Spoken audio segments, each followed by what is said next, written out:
No lo llamen coincidencia, no lo llamen fatiga extrema. Yo sé lo que pasó.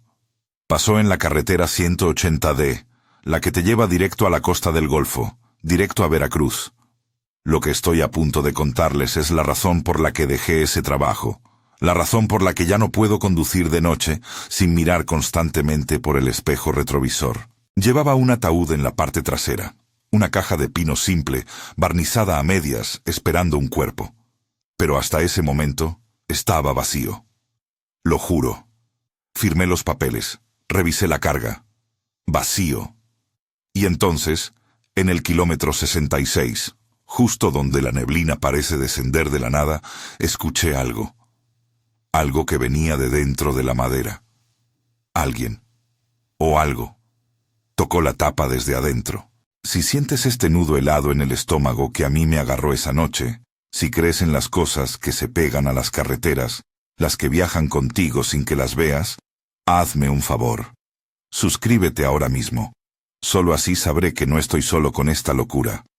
Y dime en los comentarios, ¿cuál es el lugar de México que más te aterra? Yo nunca debí haber aceptado esa ruta. Mi nombre es Ricardo. O lo era, antes de que esta historia me partiera en dos. Soy transportista. O mejor dicho, era un mulo de carga que movía lo que fuera, siempre y cuando pagaran en efectivo y rápido. Necesitaba el dinero. Mi hija, Elena, necesitaba el dinero. Su tratamiento era una sangría constante. Por ella, acepté este trabajo. Un viaje sencillo, me dijeron. 100 kilómetros después de la capital, tomar la desviación y seguir hasta el puerto. Un ataúd de retorno. La funeraria lo había mandado lleno a la Ciudad de México para un servicio, pero el cliente final había cambiado de opinión y comprado uno de caoba. El de pino, tenía que regresar. Está limpio, don Ricardo. Solo es madera. Ni siquiera huele a formol, me dijo el encargado, un tipo pálido con ojeras permanentes, mientras lo sellaba superficialmente con 3 clavos finos, solo para que la tapa no se abriera con el traqueteo. Eran las 11:30 de la noche cuando encendí el motor de El Viejo. Así le llamaba a mi camión. Un Chevrolet C30 de los 80. Ruidoso y con el asiento del conductor hundido de tantas horas de carretera. El aire acondicionado había muerto hacía 3 veranos, así que tenía las ventanillas abajo, dejando que el aire tibio, ya cargado de la humedad que subía del Golfo, me golpeara la cara. La cabina era un horno pegajoso. El vinilo del asiento se adhería a mi espalda como si me estuviera pidiendo que no me fuera. Encendí un cigarrillo, el segundo de la noche, aunque aún no había salido de la zona industrial. El humo azul se arremolinaba bajo la luz tenue del tablero, bailando antes de ser succionado por la ventanilla abierta. Al principio, la carretera era la de siempre. Anuncios de moteles baratos, luces de gasolineras, el olor dulzón y artificial de las frituras de madrugada. Pero cuanto más me alejaba de la mancha luminosa de la ciudad, más se cerraba el mundo. Recuerdo mirar los marcadores. La temperatura del motor estaba bien. El tanque, lleno. Tenía que llegar a la luz del día, antes de las 6. El tiempo era oro. Oro para Elena. Pensar en ella me hacía apretar el volante. Elena, 6 años. Una niña que dibujaba gatos azules y que creía que los camiones eran dragones que escupían humo. Le prometí que este viaje sería el último por un tiempo, que el dinero que sacaría de esto pagaría sus medicinas por 3 meses. La promesa era una mentira pesada en mi pecho, porque siempre hay otro viaje. Justo cuando la última luz de la civilización se extinguió detrás de mí, un letrero de bienvenidos a Tlaxcala, que parecía abandonado, la carretera se convirtió en una cinta de asfalto negro bajo una luna de leche. Era la hora bruja. El momento en que la carretera deja de ser un camino y se convierte en una criatura hambrienta, esperando. Y yo iba cargando una caja que estaba destinada a guardar a un muerto. El silencio era lo peor. No el silencio total, sino ese silencio sutilmente roto solo por el traqueteo mecánico de la vieja suspensión de El Viejo y el ruido constante y profundo del motor, un latido que parecía venir de mis propias sienes. No había otros carros, solo yo, el camión y la carga inerte que se balanceaba suavemente en la caja de atrás. El kilómetro 40. Ya estaba metido de lleno en el vacío.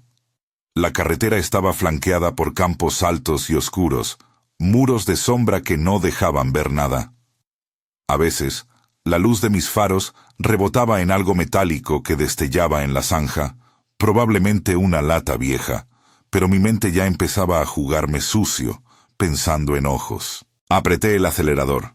Quería pasar rápido este tramo. Mi plan era simple: escuchar una estación de radio con música ranchera para mantenerme despierto, fumar, y no pensar en lo que llevaba. Pero al acercarme al kilómetro 60, el aire cambió. Se puso frío, no el frío reconfortante, sino un frío repentino, húmedo, que parecía empujar el sudor hacia mi piel en lugar de secarlo. La neblina, que había prometido el encargado, comenzó a aparecer. No como una capa, sino como hebras que se arrastraban por el asfalto. Reduje la velocidad. El camión se sintió más pesado de repente. El motor gimió. Mi mano se deslizó hacia la palanca de cambios, sintiendo la vibración. Entonces, crucé el letrero verde, apenas visible bajo la bruma. Kilómetro 66. Y sucedió. No fue un golpe fuerte, ni un choque. Fue un sonido seco. Un toc. Vino de la parte de atrás, de la caja, del ataúd. Mi pie derecho se congeló sobre el acelerador. El camión siguió avanzando unos metros por inercia, el sonido del motor ahogando el eco. «Arena, Ricardo, es solo el viento golpeando la carrocería», me dije, mi voz seca y forzada. Pero no había viento. La niebla estaba quieta, y el silencio, después del toc, era tan denso que parecía estar gritando. Esperé. Conté hasta 10. Nada. Me reí nerviosamente, encendiendo otro cigarrillo. Estaba agotado. Llevaba 18 horas despierto. Era la fatiga mental. Justo cuando mi mano volvió al volante, listo para seguir, el sonido se repitió. 2 golpes esta vez. Claros. Distintivos. No era madera golpeando metal por el traqueteo. Era alguien golpeando la madera desde adentro. Y luego, una pausa más larga. Y un tercer golpe. Más suave, más desesperado.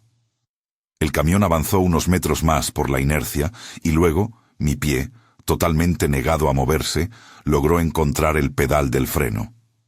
El rugido del motor bajó de golpe, y el chirrido de los frenos viejos rompió la quietud de la carretera 180D como un grito metálico. Estaba temblando, no de frío. La cabina seguía siendo un horno. Era un temblor que venía desde los huesos, como si mi columna vertebral se hubiera convertido de repente en hielo seco. El humo de mi cigarrillo, que había olvidado llevar a la boca, se quemaba entre mis dedos, una delgada columna azul que se elevaba sin prisas. No. No puede ser, susurré, y mi propia voz sonó como un sonido ajeno, débil contra el silencio que había vuelto. El toc fue tan real, tan deliberado. 3 golpes, como cuando alguien toca una puerta para avisar, «Estoy aquí, déjame salir». Mi mente, entrenada en años de racionalización para sobrevivir a la soledad de la carretera, luchó por encontrar una explicación lógica. ¿Ratas? ¿Un animal pequeño que se coló en el muelle de carga? Imposible. El ataúd estaba sellado, elevado en la plataforma. ¿Un cambio brusco de temperatura haciendo crujir la madera? Sí, eso era. La madera se contrae y se expande. Pero, ¿por qué 3 golpes rítmicos? Cerré los ojos con fuerza, apretando los párpados hasta que vi manchas de luz púrpura. Necesitaba concentración. Necesitaba el dinero. Un recuerdo me golpeó con la fuerza de una bocanada de aire frío. Elena. Ella sentada en la cama del hospital, su piel translúcida bajo las luces fluorescentes, sosteniendo el dibujo del dragón camión. Le dije que era un héroe que movía cosas importantes, que volvía pronto. Si me detenía por miedo a una caja, ¿qué clase de héroe era? ¿Qué clase de padre? La necesidad de seguir, de entregar esa maldita caja y cobrar, era más fuerte que el pánico. Pero la curiosidad, ese gusano negro que se alimenta de la adrenalina, era casi igual de potente. Tenía que ver. Tenía que demostrarme a mí mismo que solo era el viento, o un clavo flojo. Con manos torpes, saqué mi linterna de la guantera.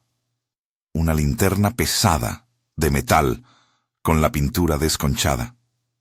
El haz de luz, débil y amarillento, luchó contra la niebla que ahora lamía la ventanilla lateral. Miré a través del espejo retrovisor derecho. La parte trasera del camión estaba envuelta en esa bruma fría, blanquecina.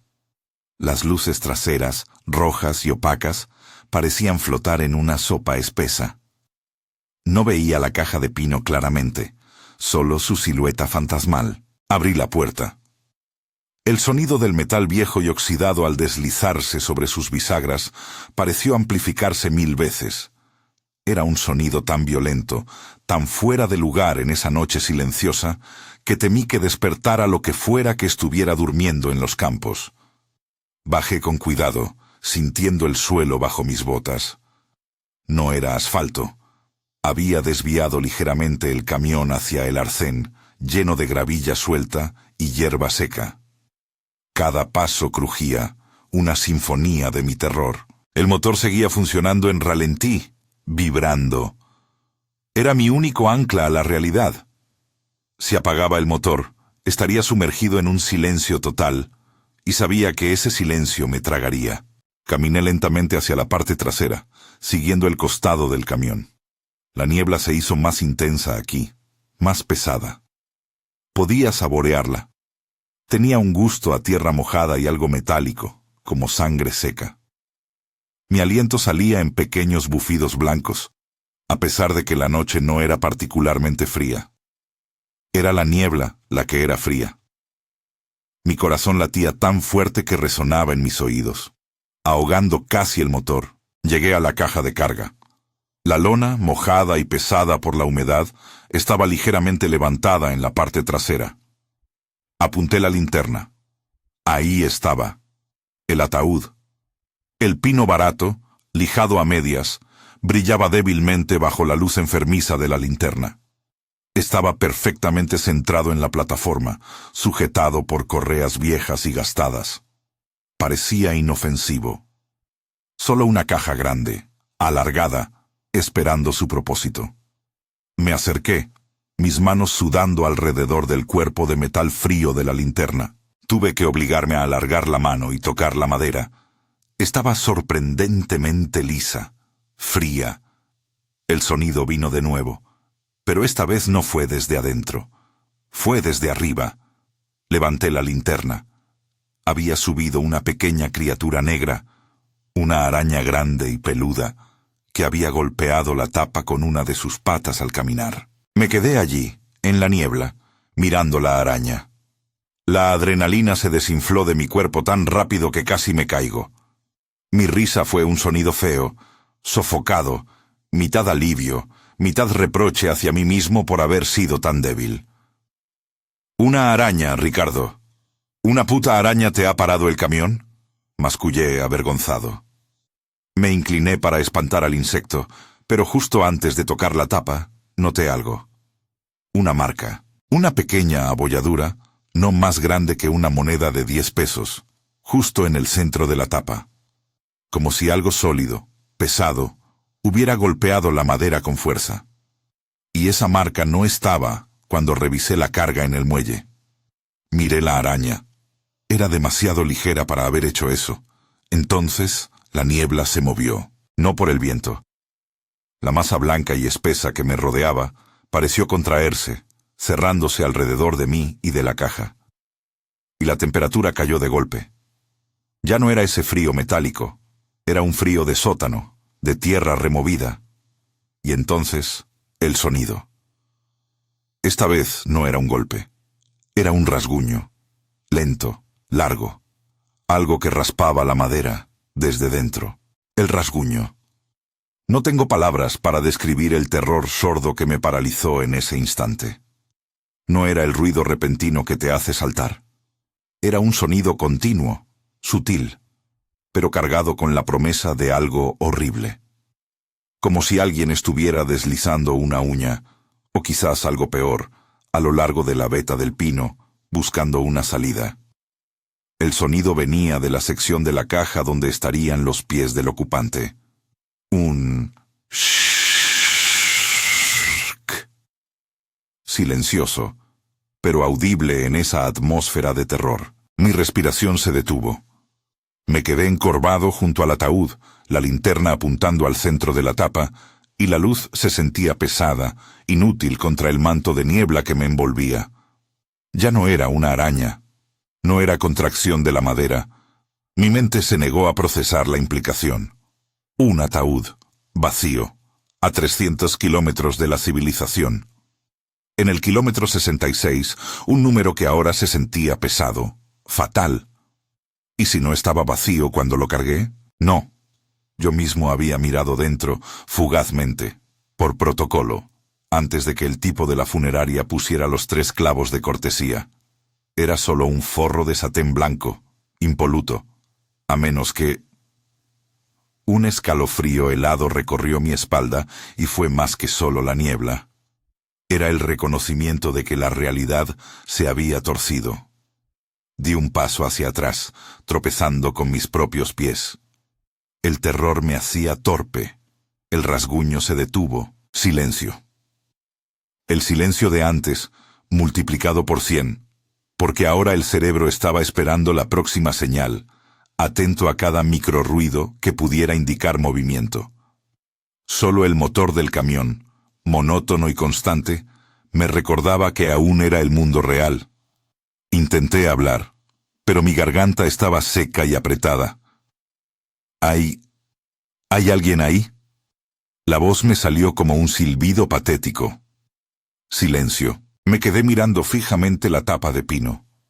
Podría haber jurado que la superficie se hundía ligeramente, un movimiento casi imperceptible, como si el peso de algo se hubiera desplazado unos centímetros.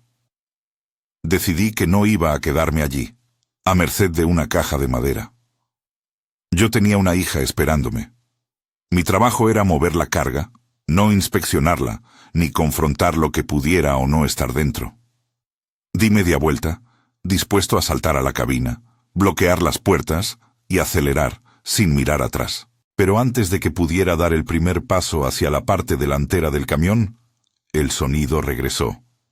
Esta vez no era un rasguño. Era una especie de golpe sordo, como carne húmeda golpeando la madera.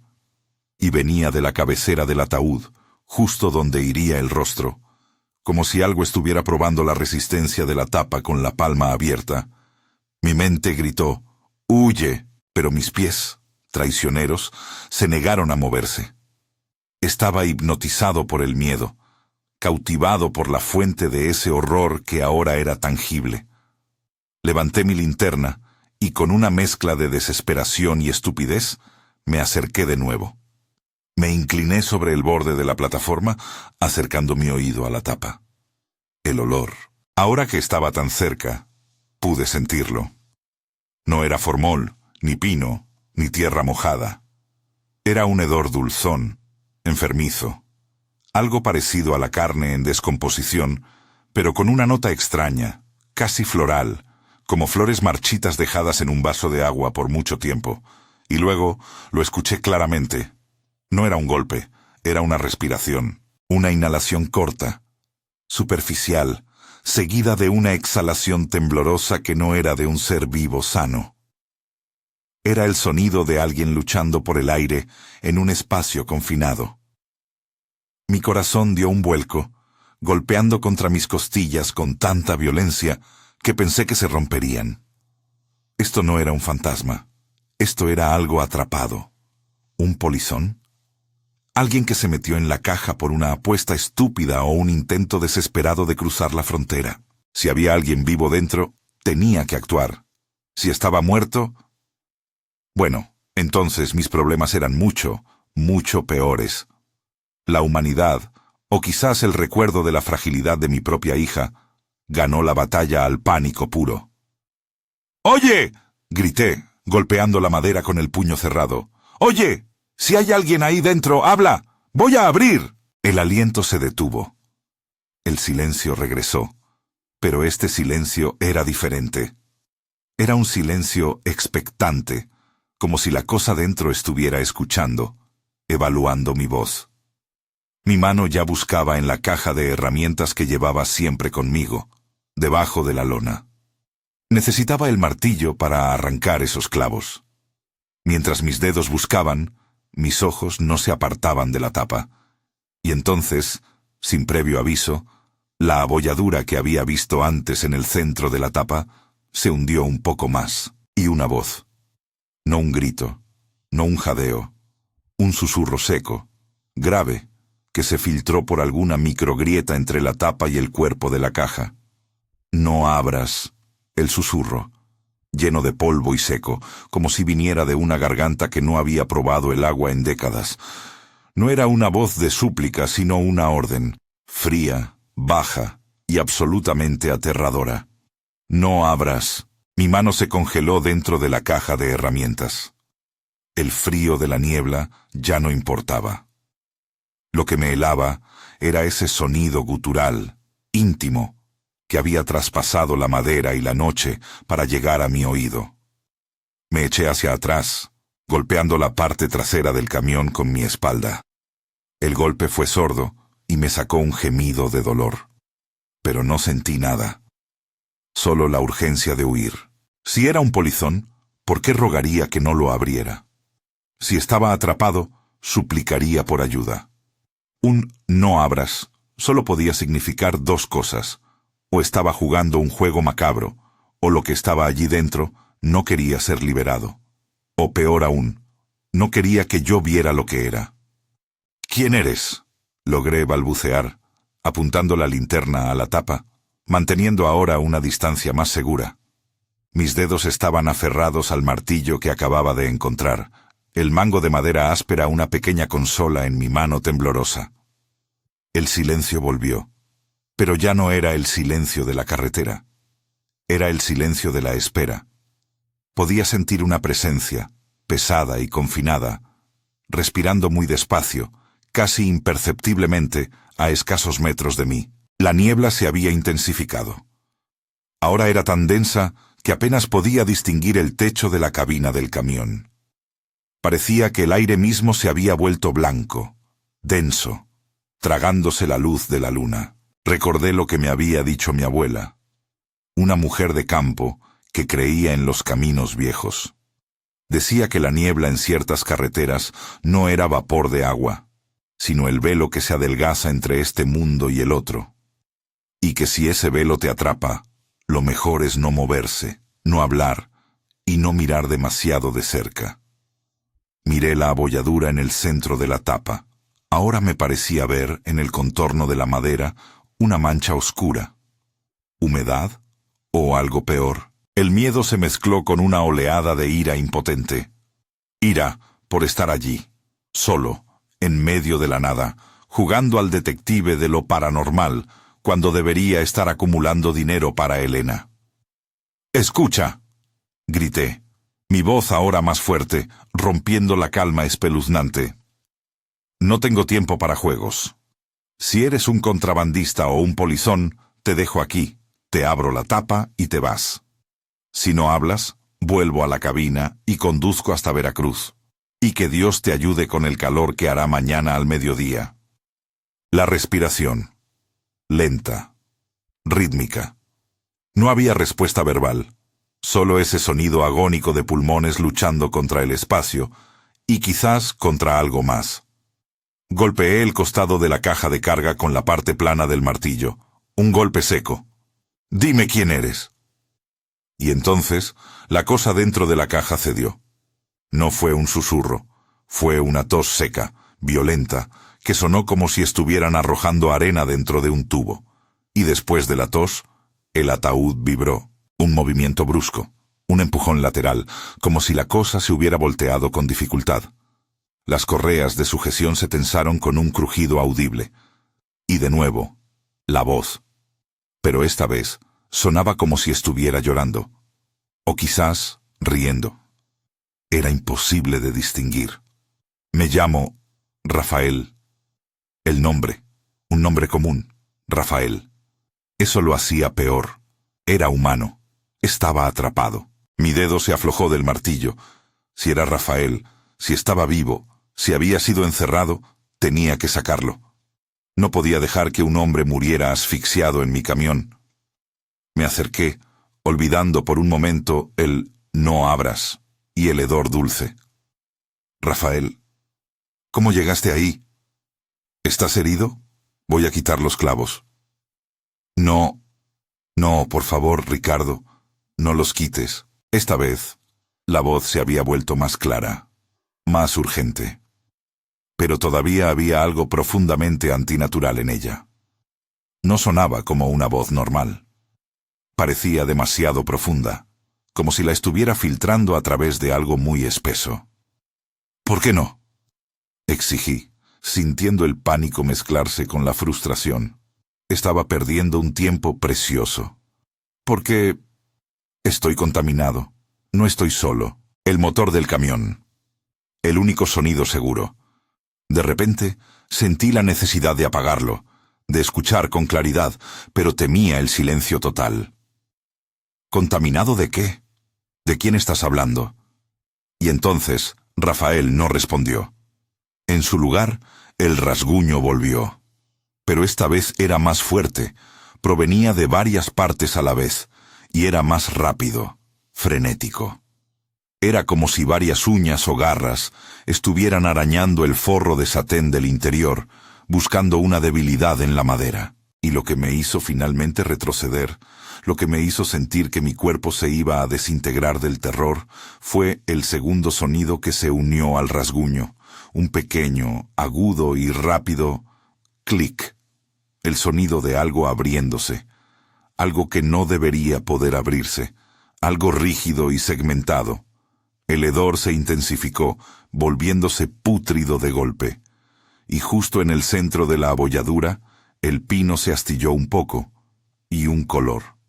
No carne, no madera, un verde oscuro, casi negro, brillante y segmentado, algo duro y pulido, como el caparazón de un insecto, se asomó por la grieta recién formada. El color. Ese verde oscuro, casi iridiscente en la luz pobre de mi linterna. Parecía la quitina húmeda de un escarabajo gigante o algo peor. No era el color de la muerte humana, ni de la podredumbre orgánica normal. Era algo extraterrestre en su naturaleza, aunque estuviera atrapado en una simple caja de pino mexicano. Mis pulmones se negaron a funcionar. Me quedé allí, en la niebla que olía ahora a azufre y flores podridas, mirando fijamente el pequeño fragmento de horror que se asomaba por la grieta. Era un borde liso y curvo, pero cortante, y se movió. Lentamente, ese borde se deslizó 1 milímetro, ensanchando la fractura en la madera. El rasguño dentro se hizo más desesperado, más violento. Y la voz de Rafael regresó, pero ya no sonaba humana en absoluto. Era un gorgoteo profundo, una mezcla de ronquido y saliva. «Ahora, Ricardo, ahora detente, o nos llevará a los dos». La orden de Rafael fue la chispa que necesitaba para salir de la parálisis. Me di cuenta de que si me quedaba allí, buscando entender, lo que fuera que estuviera empujando la tapa hacia afuera, me iba a alcanzar. El «nos llevará a los dos» resonó con una advertencia terrible. Rafael no era la víctima, era el vehículo, o peor, la cena. Giré sobre mis talones con la velocidad de un animal acorralado.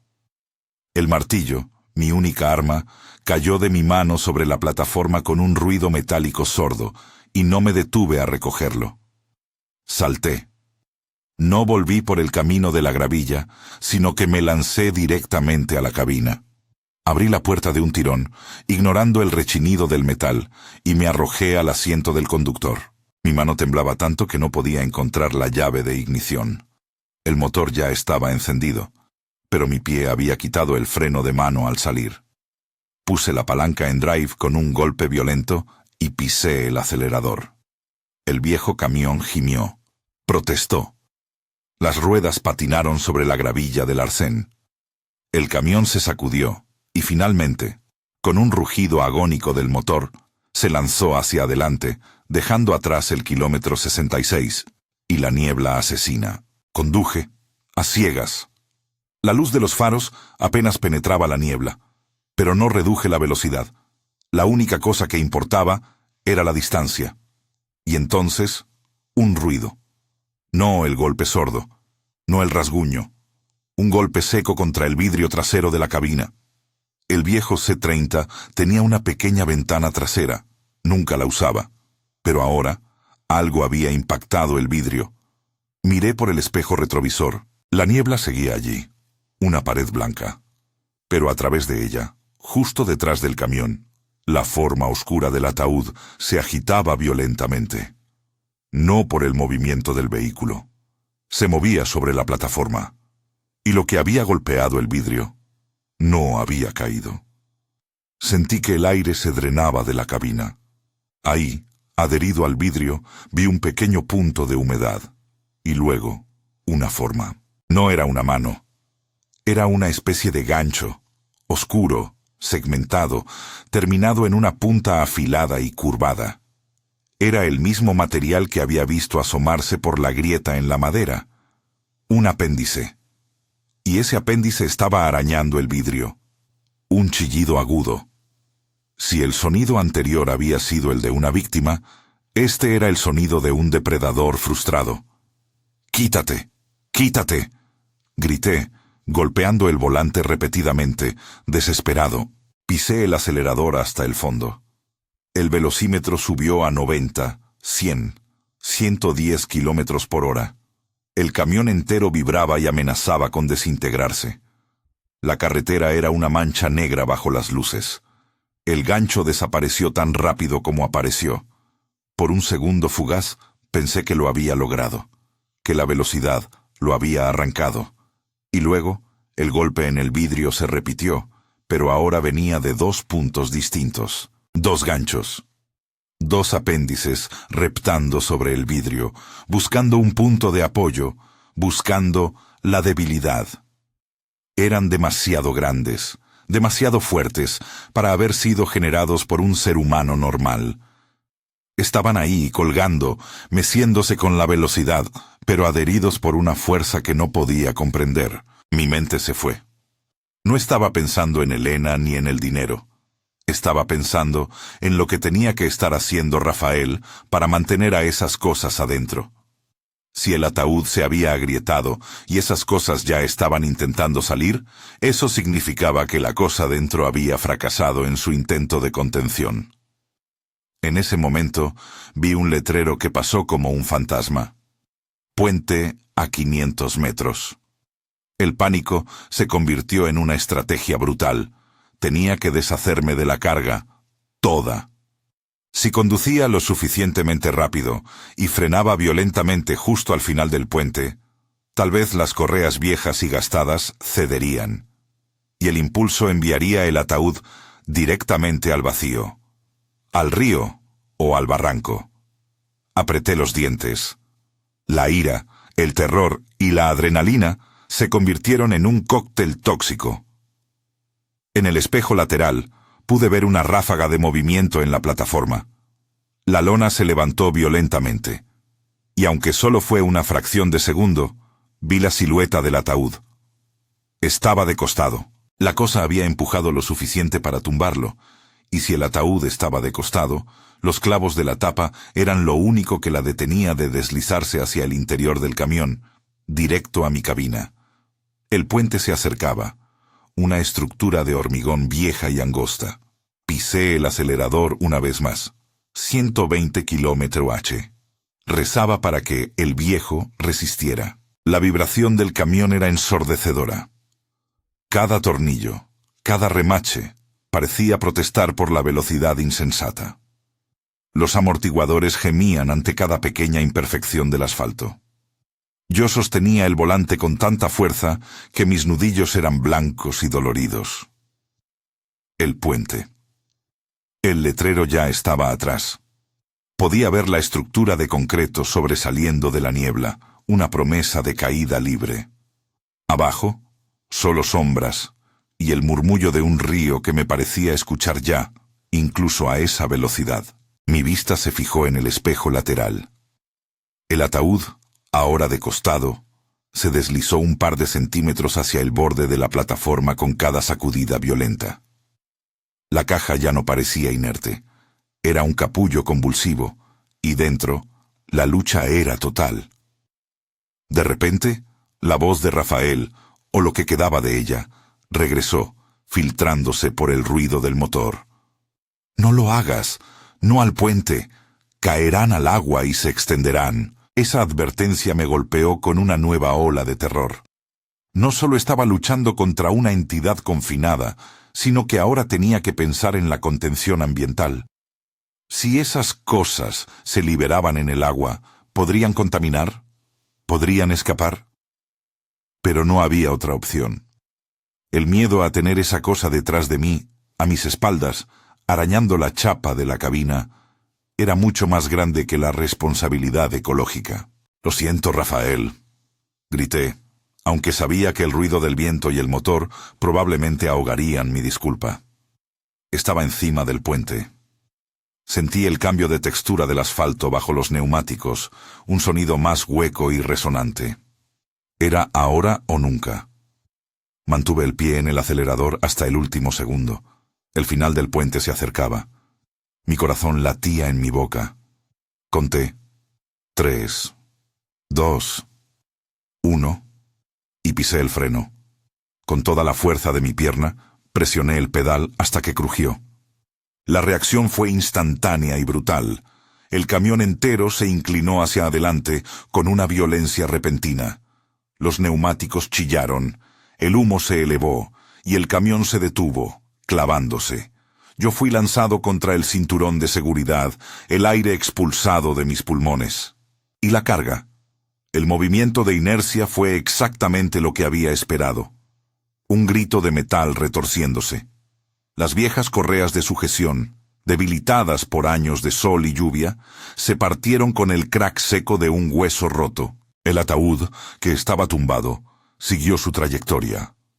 Se deslizó sobre la plataforma mojada por la niebla, y se precipitó fuera del camión. Un sonido horrible de madera astillándose y metal raspando la plataforma fue el último eco del ataúd en el camión. Volví a mirar por el espejo retrovisor. El camión estaba en el borde del puente, la lona vacía, rasgada, y el ataúd estaba cayendo. La silueta de la caja se tambaleó en el aire por un instante eterno, girando una vez sobre su eje, antes de desaparecer en la oscuridad absoluta de la noche, hacia el ruido que ahora se hacía audible. El río Bravo, profundo y oculto en el fondo del cañón. Un segundo después, el impacto. No fue el splash de algo cayendo al agua. Fue un golpe seco, resonante, seguido de un crujido prolongado de madera rompiéndose contra rocas. Luego, el splash más suave y definitivo. Me quedé inmóvil, mi frente pegada al volante, respirando jadeos forzados. El camión estaba inmóvil, el motor aún encendido, respirando. Había pasado. Lo había soltado. Me obligué a mirar hacia la ventanilla trasera. Estaba limpia. Los ganchos, las garras verdes, habían desaparecido. El silencio volvió, pero esta vez era un silencio de victoria, aunque una victoria sucia y costosa. Me froté la cara, sintiendo el sudor frío y la mugre, y entonces, del fondo del barranco, llegó un sonido que hizo que mis pelos se erizaran. No era el sonido del agua moviéndose, era un lamento, un grito inhumano, prolongado, que subía desde las profundidades del cañón. Un sonido de desesperación, pero también de furia. Y mezclado con ese aullido, escuché algo más.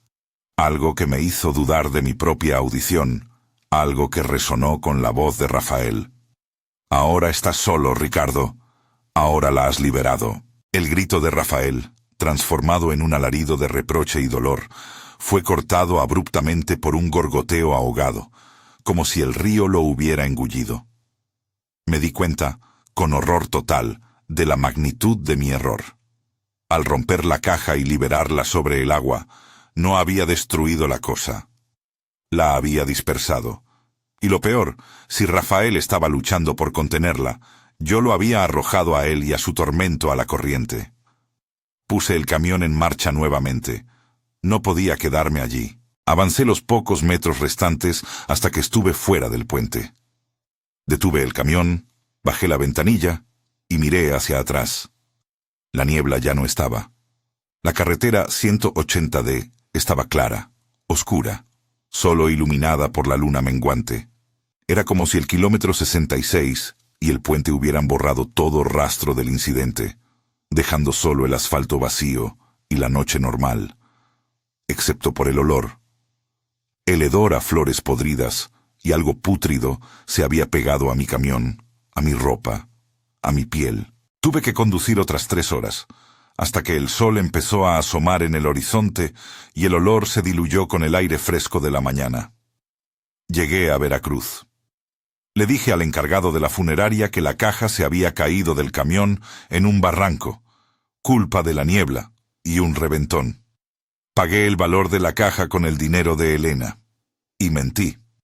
Mentí con una convicción que me heló el alma. El encargado asintió, pálido, y me pagó el viaje con una mirada extraña. «Señor Ricardo, ¿sabe por qué esa caja estaba regresando vacía?», me preguntó, sin levantar la vista. Negué con la cabeza. La persona que iba a recibir el cuerpo llamó ayer. Dijo que su familiar había fallecido, pero que cuando el ataúd llegó a Ciudad de México, el cuerpo estaba seco, momificado, como si hubieran pasado 20 años. Solo había huesos y polvo.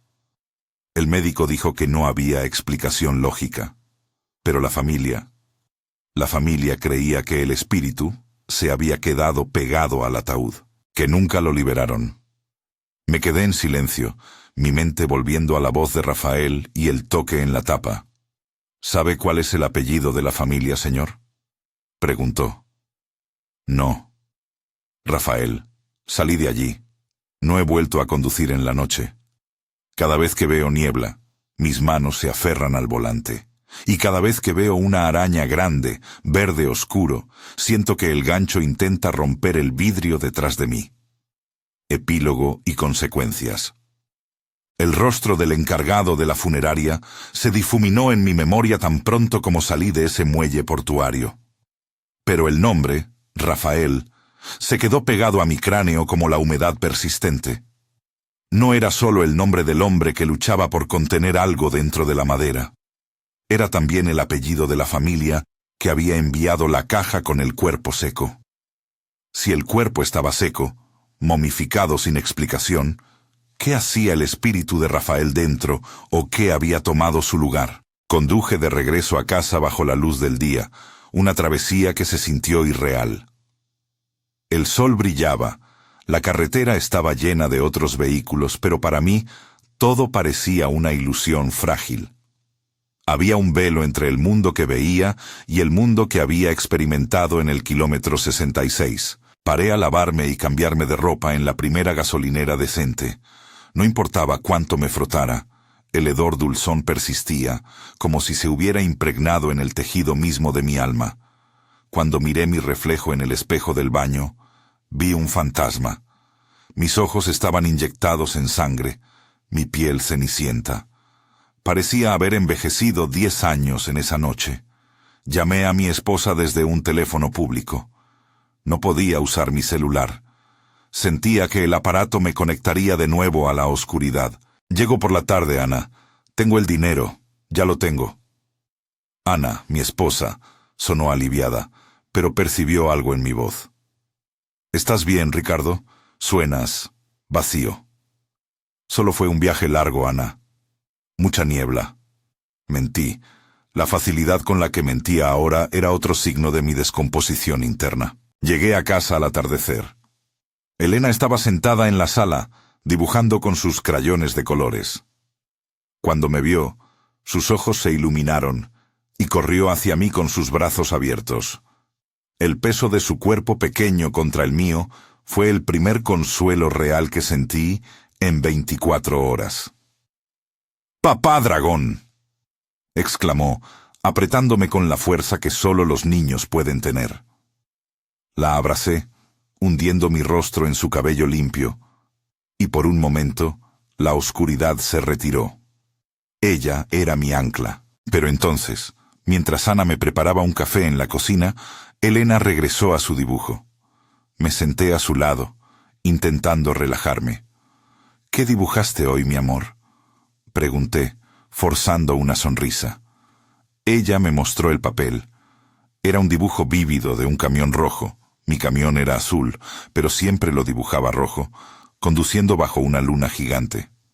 Estaba dibujado con sus crayones habituales. Cielo azul, carretera negra. Pero en la parte trasera del camión había una caja grande, marrón, y alrededor de la caja, Elena había dibujado con un crayón verde oscuro, casi negro, unas formas segmentadas que se agarraban a los bordes de la caja. Eran ganchos, eran los apéndices que vi en mi ventana. Y en la esquina inferior, donde Elena usualmente firmaba con un garabato, había una mancha de color pardo, como si la hubiera frotado con el dedo. «¿Qué es esto, cariño?», pregunté, señalando las formas verdes. Elena me miró con sus grandes ojos. «Es el miedo, papá dragón, el miedo que se te pegó al camión, pero él lo está sujetando. ¿Quién es él, mi vida?». Ella señaló la caja, donde había dibujado una pequeña figura humana, casi transparente, dentro de la madera. «Rafael. Me dijo que te dijera que no vuelvas a detenerte en el kilómetro de la niebla. Nunca más». Mi sangre se congeló. Elena nunca había sabido el nombre. Nunca le había contado dónde estaba, ni la naturaleza de la carga. «¿Quién te dijo eso, Elena?». Ella simplemente sonrió, encogiéndose de hombros. «El hombre que vino a olerte. Huele feo, papi, a tierra y flores viejas. Pero él me dijo que está bien, que no te preocupes, que ahora los ha empujado a todos hacia el agua». Me levanté de golpe, tan rápido que la silla cayó al suelo. Mi corazón estaba martillando de nuevo. Rafael no estaba en el ataúd. Su espíritu, o algo así, se había subido a mi camión para avisarme o para avisar a mi hija. Ana corrió desde la cocina, asustada por el ruido de la silla. «¿Qué pasa, Ricardo?». No podía hablar, solo podía mirar el dibujo de mi hija, la única persona que importaba, comunicándose con la cosa que yo había liberado y con el fantasma que me había seguido hasta casa. Me di cuenta de que el kilómetro 66 no me había soltado. Yo no solo había movido una caja, había movido un portal, y ahora el rastro olía a flores viejas. El peso de la sospecha. Ana me miró, luego miró el dibujo, y luego de nuevo a mí. Había algo en mi rostro, una absoluta pérdida de control, que la hizo detenerse y olvidar la silla caída. «Ricardo, ¿qué te ha pasado? ¿Qué dibujo es ese?». Yo tomé el dibujo de la mesa con manos temblorosas.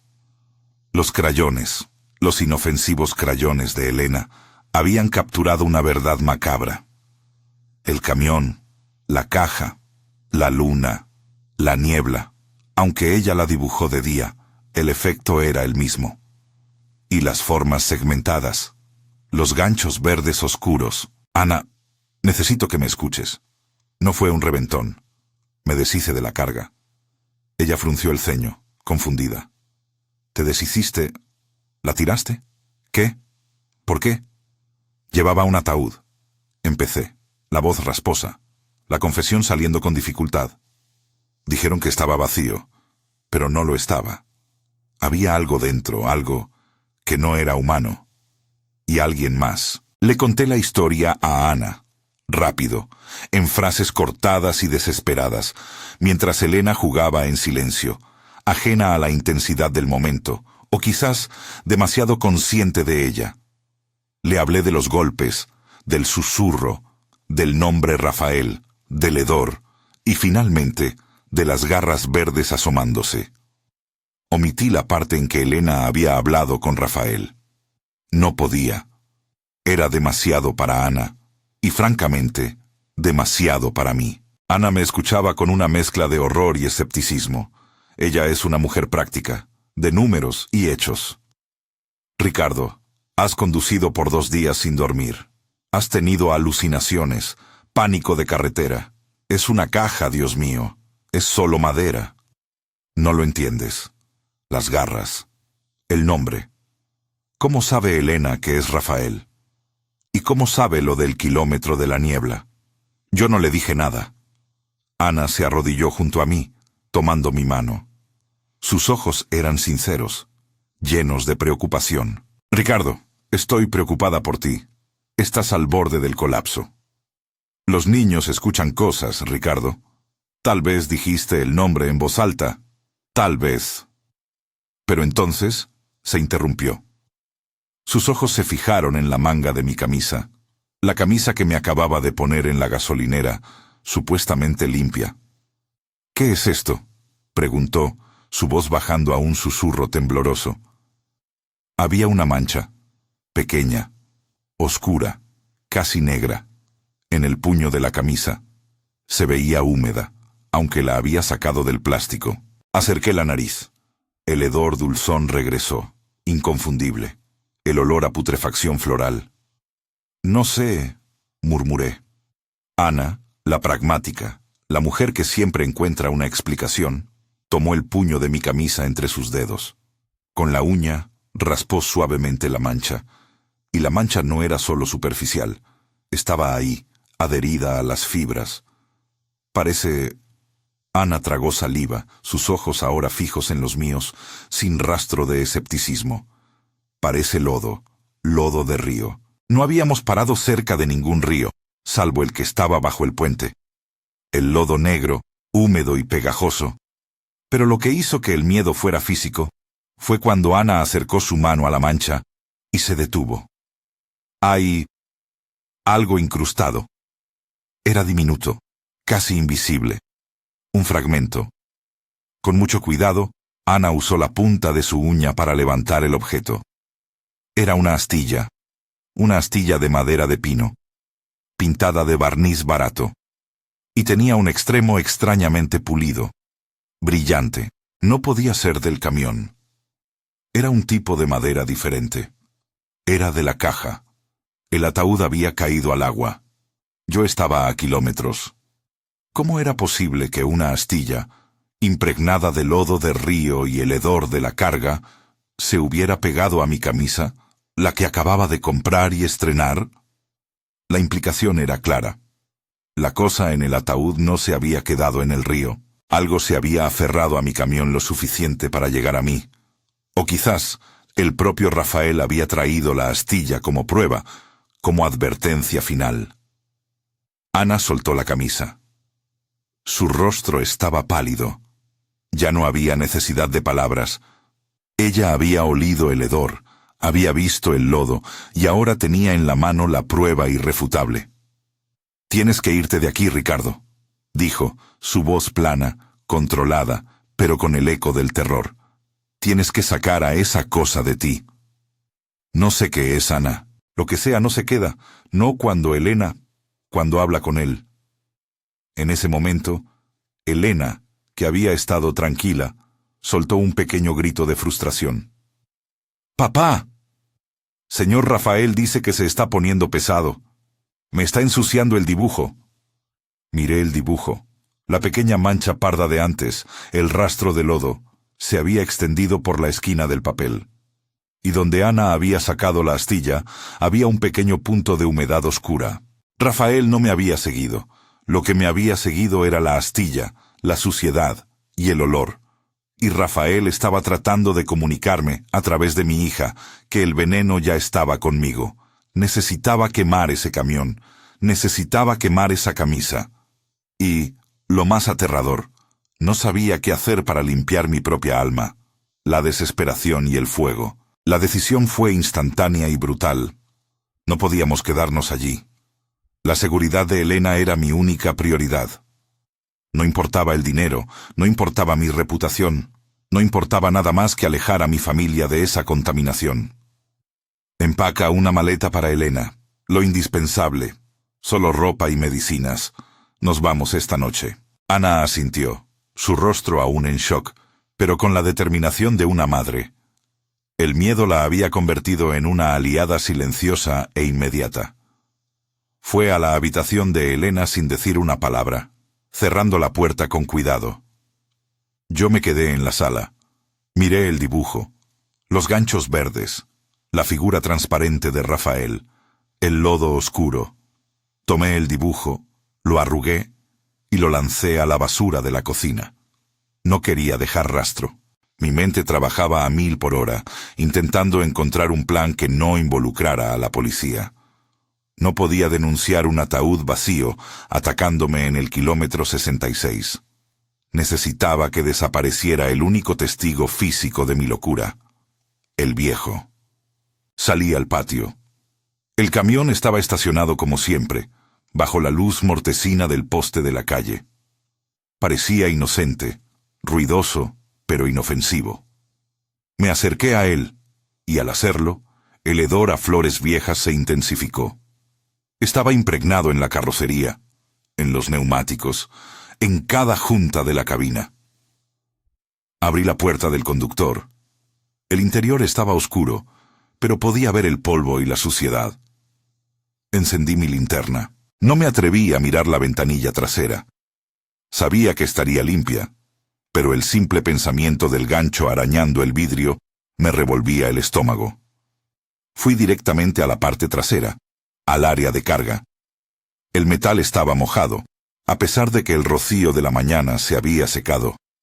Sentí el lodo bajo mis dedos al pasar la mano por la plataforma. Estaba allí. La prueba de que el camión había sido tocado por el río y lo que había en él. Necesitaba gasolina. Mucha. Fui al cobertizo, donde guardaba una lata de 5 galones para el cortacésped. La llené. El olor a gasolina cruda era un contrapeso bienvenido al hedor de la muerte que me seguía. Ana salió de la casa, cargando una maleta pequeña, y a Elena dormida. Estamos listas. Espera en el coche de Ana. Yo regreso en 1 minuto. Voy a quemarlo. Ana me miró, dudando. Ricardo, ¿estás seguro? Es el camión. Es nuestro sustento. Es el ancla, Ana. Es lo que nos ata a esa carretera. Si lo quemamos, la cosa ya no tendrá dónde agarrarse. Ella me entendió. La lógica del pánico. Me dio las llaves de su coche y entró en él, asegurándose de cerrar con el seguro. Me acerqué a El Viejo. Abrí el tanque de gasolina y metí una manguera. Extraer el combustible fue un proceso lento y tedioso, pero cada gota que caía en la lata me daba un sentimiento de control, un plan para combatir lo inmaterial con lo físico.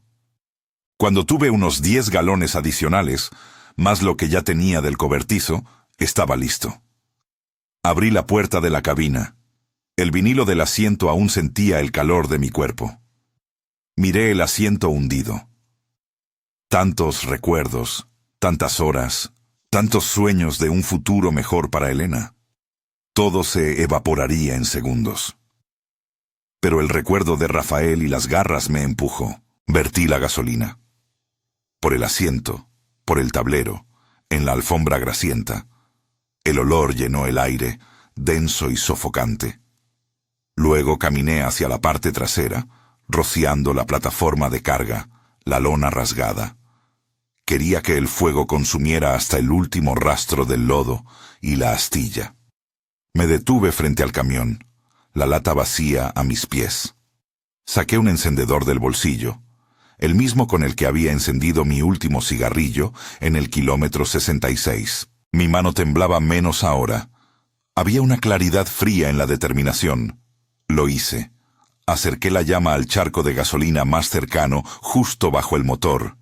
El fuego se encendió con un whoosh violento, un rugido de aire y calor que me hizo retroceder 3 pasos.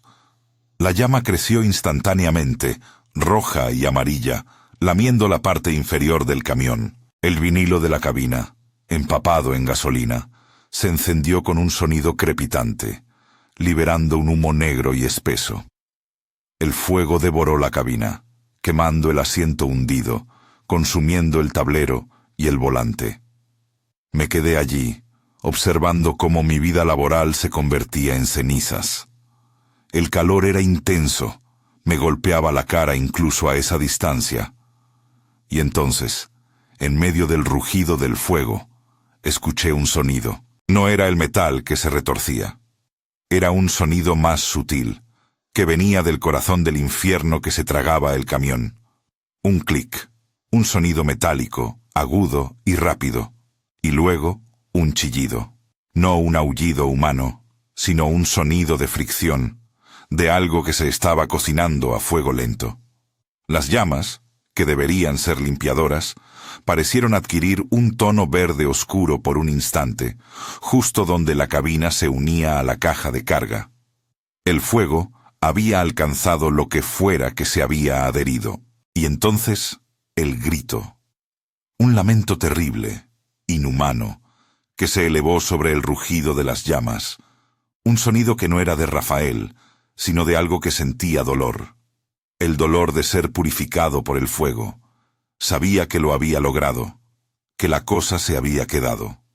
Corrí hacia el coche de Ana, donde ella esperaba, con Elena acunada en sus brazos. ¡Vámonos!, grité, saltando al asiento del conductor.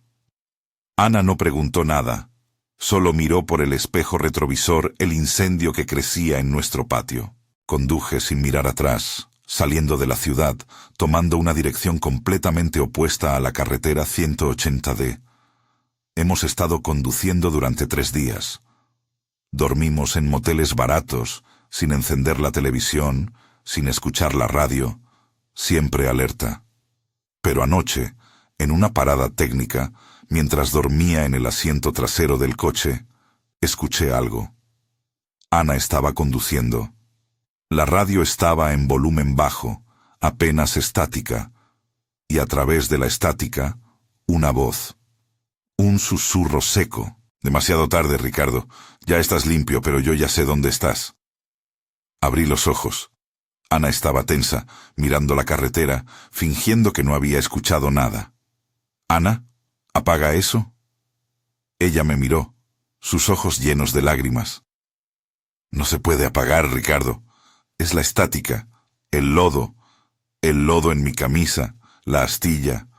El fuego no fue suficiente. La cosa me había marcado, y Rafael me había advertido. Ahora estamos en un lugar donde la niebla nunca llega. Pero cada mañana, al despertar, busco en la piel de Elena. Busco la mancha de lodo, el olor a flores viejas, y rezo para que Rafael, donde quiera que esté, sea más fuerte que la cosa que yo liberé en el río. Si llegaste hasta aquí, dime, ¿crees que el fuego fue suficiente para detenerla? ¿O crees que la cosa ya está viajando conmigo?